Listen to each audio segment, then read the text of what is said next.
présence donc ce soir sur les perspectives de l'économie mondiale rendues publiques par le FMI, le Fonds monétaire international, qui prévoit une croissance mondiale de 3,3% en 2019. Pour revenir en détail sur ce rapport, en joint en duplex depuis Rabat, l'économiste Driss Issaoui, bonsoir. Bonsoir. Alors, le Fonds monétaire international vient de révéler donc ses prévisions de la croissance économique pour l'année 2019 au niveau mondial. Il y aura un ralentissement de la croissance dans les principales zones comme la région MENA, la zone euro ou encore les États-Unis par exemple. Dites-nous, quelles sont les principales causes de cette baisse de croissance ? Si on se réfère à la zone euro par exemple, tout le monde le sait, le Brexit est une épée de Damoclès qui pèse sur l'ensemble des économies européennes et particulièrement avec une tendance baissière depuis un certain nombre d'années. Mais le Brexit risque véritablement d'impacter la France, l'Allemagne et tous les pays de la région, et c'est connu, je pense que c'est même calculé. Pour la zone MENA, nous avons également le ralentissement de la production pétrolière et la baisse des prix de pétrole qui a beaucoup impacté la région, mais surtout, c'est toutes les guerres qui se déroulent en Syrie, en Libye, où sont, si vous voulez, les principaux pays exportateurs et qui a impacté négativement même l'Arabie Saoudite, les Émirats Arabes Unis. Toute cette zone a été impactée. Ils ont vu une baisse de pratiquement 0,9% de leur taux de croissance pour cette année-là. Si on regarde du côté de l'Atlantique ou du côté des États-Unis, c'est pratiquement la même chose, c'est-à-dire avec peut-être des perspectives plus intéressantes que les autres zones, mais ce qui touche cette zone-là, c'est particulièrement la rigidité de l'administration américaine et son impact sur les politiques économiques à ce niveau-là.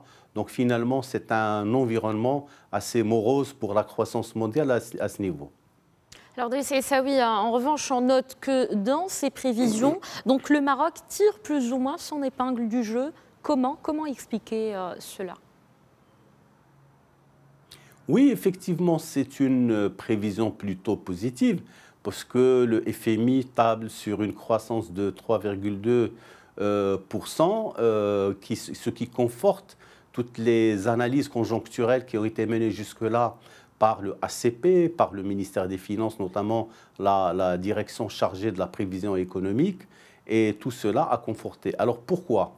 Le FMI s'est basé sur une prévision de récolte moyenne pour la campagne agricole, sachant que l'agriculture continue d'occuper une place importante dans le taux de croissance, même si elle est de 14% sur le PIB, mais son impact est plus qu'exponentiel parce qu'il y a des effets d'entraînement au niveau des autres secteurs, et ce qui explique cela. Par ailleurs, vous avez aussi la résilience. En fait, on peut aller vers ce chiffre-là et même aller à pratiquement 3,9, c'est ce que prévoit le FMI, ou 3,8 pour 2020. Mais cela s'explique aussi par la résilience et surtout par la percée de certains secteurs exportateurs comme l'automobile, l'aéronautique. Alors, le Fonds monétaire international met en garde contre ces événements qui pourraient aggraver la situation de l'économie mondiale en 2019. Selon vous, quel pourrait être l'impact des chocs comme le Brexit par exemple, ou encore l'issue improbable de la guerre commerciale entre les États-Unis et la Chine sur l'économie marocaine ? Sur l'économie marocaine, très sincèrement, disons, cette hypothèse a été étudiée, particulièrement par la direction de la prévision économique et financière du ministère des Finances. Il y aura un impact réel de pratiquement 0,7% sur le taux de croissance. Et ça, on ne peut pas y échapper dans la mesure où les États-Unis et la Chine, qui sont aujourd'hui en tête de pont par rapport au commerce international, il y a certainement un impact qui aura lieu, et ça, même les économies européennes. Le Brexit également, au niveau de l'Europe, oui, mais par rapport à l'économie marocaine, il n'y a pas, disons, tous les économistes et les conjoncturistes disent qu'il n'y aura pas du coup, disons, de problème par rapport au Brexit, parce qu'on n'a pas, au niveau de la matrice intersectorielle, on n'a pas beaucoup de liens avec la Grande-Bretagne. Alors, parlons encore de l'économie marocaine pour terminer, Idriss Issaoui. Ces taux de croissance estimés, vous l'avez dit, à 3,2% pour 2019 et de 3,8% en 2020 par le Fonds monétaire international, est suffisant pour impulser une dynamique de création d'emplois au Maroc? Depuis un moment, on remarque que la croissance marocaine est très pauvre en création d'emplois. Et cela s'explique aisément parce que nous avons la stratégie d'accélération industrielle qui a misé sur un certain nombre de secteurs créateurs d'emplois, mais très peu consommateurs de main-d'œuvre, notamment l'automobile, l'aéronautique, parce que c'est des secteurs qui consomment, disons, certes un peu de main-d'œuvre, mais c'est une main-d'œuvre qualifiée, c'est des secteurs à forte valeur ajoutée. Par contre, il y a des secteurs, et ça, je pense, c'est les choix qui se feront après, c'est aller vers l'artisanat, par exemple, aller vers les services à la personne. Et toutes ces mesures ont été inscrites dans la stratégie de l'emploi à l'horizon 2025.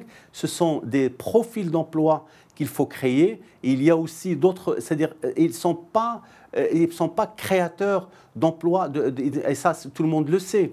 Une croissance, certes, mais aussi il y a un certain nombre d'investissements sur l'infrastructure qui, eux, consomment des capitaux, consomment beaucoup d'inputs, mais il y a très peu de résultats au niveau de l'emploi. Maintenant, je pense qu'il faut changer de paradigme et aller vers ce genre de secteurs qui doivent absolument créer ces emplois en attendant de dresser le profil des emplois futurs et de les former de manière adéquate.